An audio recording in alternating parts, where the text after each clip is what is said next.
Saudara-saudari dalam Kristus, bacaan Injil yang baru kita dengar sebentar tadi mengisahkan satu keadaan di mana pengikut-pengikut Yesus itu berada di dalam sebuah perahu dan mereka sedang tidur kerana harinya sudah malam. Kemudian sewaktu mereka itu sedang tidur, ribut taufan datang melanda perahu mereka. Dan kita diberitahu di dalam Injil bahwa perahu mereka itu terombang-ambing oleh ombak yang disebabkan angin yang kuat bertiup. Di dalam keadaan itu, apa yang berlaku? Yesus sendiri datang kepada mereka. Dan Yesus datang untuk memberikan penyelamatan dan juga bantuan. Tetapi Yesus yang berjalan di atas air dituduh oleh pengikutnya sebagai hantu. Saudara-saudari, pernahkah kita sendiri menyangkal Yesus, Tuhan di dalam kehidupan kita?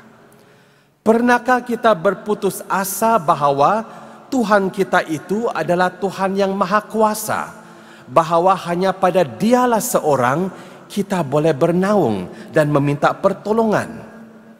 Mungkin ada di antara kita yang merasakan bahwa Tuhan itu tidak pernah ataupun jarang mendengar permintaan permohonan doa kita, ataupun seruan kita untuk meminta bantuan itu, orang kata tidak kesampaian di surga. Kerana hal ini pernah berlaku dan memang akan berlaku. Kalau kita lihat di dalam bacaan pertama daripada 1 Raja-Raja, Nabi Elia memberikan kita satu pengajaran bahwa kehadiran Yesus itu sukar untuk diramalkan. Manusia melihat bahwa Tuhan akan datang di dalam manifestasi ataupun keadaan yang dramatik. Tetapi kata Nabi Elia, Tuhan tidak ada di dalam angin ribut taufan. Kemudian datang pula gempa bumi dan juga api. Ternyata Tuhan juga tidak hadir di situ. Tetapi kehadiran Tuhan itu muncul apabila ada angin sepoi-sepoi bahasa, angin yang lembut dan menyenangkan diri manusia ini.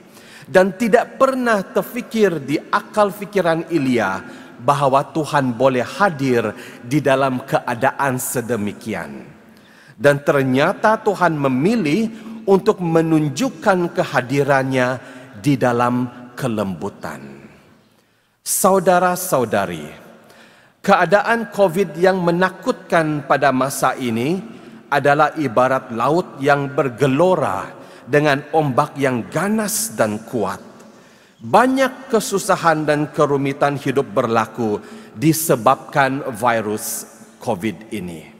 Banyak juga orang yang berduka pada waktu itu ataupun dilanda tekanan jiwa dan juga tekanan hidup.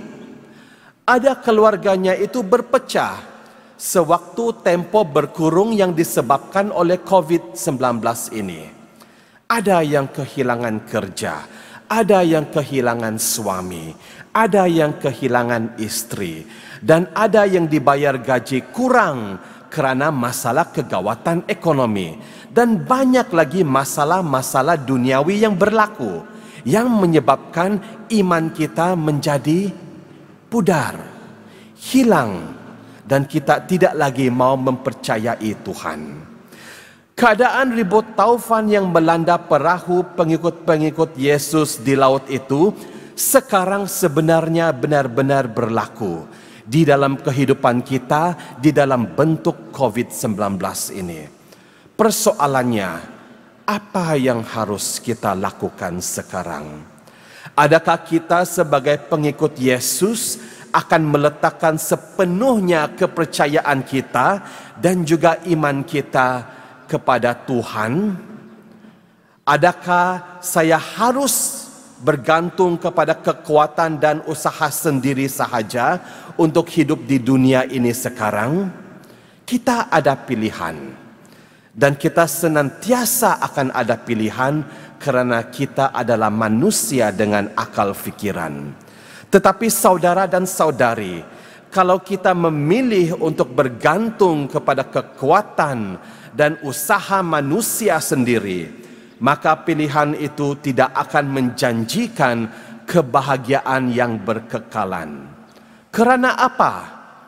Karena pilihan manusia itu tidak pernah sempurna.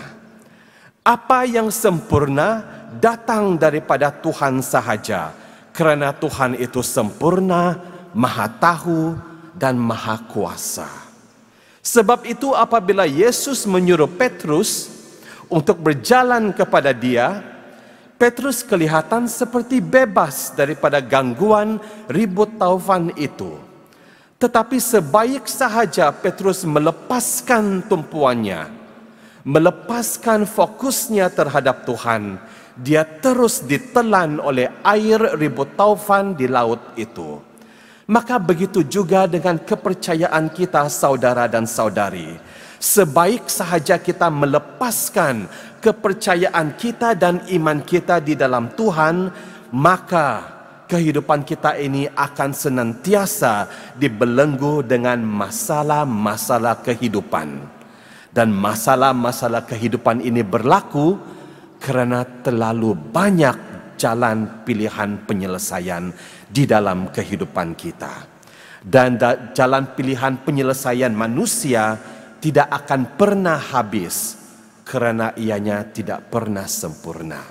Tetapi kalau kita memilih pilihan bersama dengan Tuhan, maka Tuhan itu akan menjanjikan kita sesuatu yang berkekalan, malah kebahagiaan yang kita nanti-nantikan selama ini.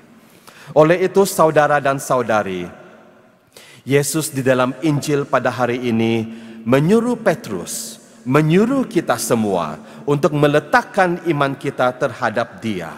Maka marilah kita di dalam misa Ekaristi ini memohon kepada Tuhan agar iman kita ini tidak pernah luntur dan lemah oleh gangguan-gangguan duniawi. Tetapi marilah kita kuatkan iman kita ini selalu dengan doa, seperti apa yang dilakukan oleh Yesus sebelum ataupun setiap kali Dia melaksanakan ministry-ministrinya dengan orang-orang di dunia. Karena doa itulah yang boleh menyebabkan kita merasai bahwa kehadiran Tuhan itu senantiasa menyertai kehidupan kita. Amin.